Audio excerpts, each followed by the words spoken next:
আল্লাহ যদি হাসরের ময়দানে বলে, বান্দা এটা আমার দেওয়া জিহ্বা ছিল, কতজন রে ডাকলি বন্ধু। আল্লাহ যদি বলে, বান্দা আমার এই জবানে আমার নামটা কি আমি একবারও শোনার অধিকার ছিল না? আমার এই কপালটায় আজকের সারাদিনে আমি একটা সেজদাও পাওনা ছিলাম না? আমার এই কানটায় আমি আল্লাহকে একটা বারো আজানের আওয়াজটা শোনার হক আমি পাওনা ছিলাম না? কি বলবি যুবক? হ্যাঁ মুসলমান, কি বলবো?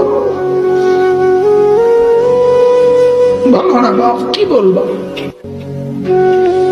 এক মা যদি বলে, মা তার পাষাণ ছেলেকেও যদি মা বলে, এরে বাপ 9টা মাস তোরে পেটে ধরছি রে বাপ, 2টা বছর তোরে বুকের দুধ খাওয়াইছি বাপ, বিনিময়ে তুই আজকে আমার মতো মা রে ভুলে গেলি বাপ, কেমনে রে সহ্য করলি? এই কথা বললে যত বড় পাষাণ ছেলেই হোক, সেও তো কিছুক্ষণের জন্য মাথাটা নোয়াই লাগবে।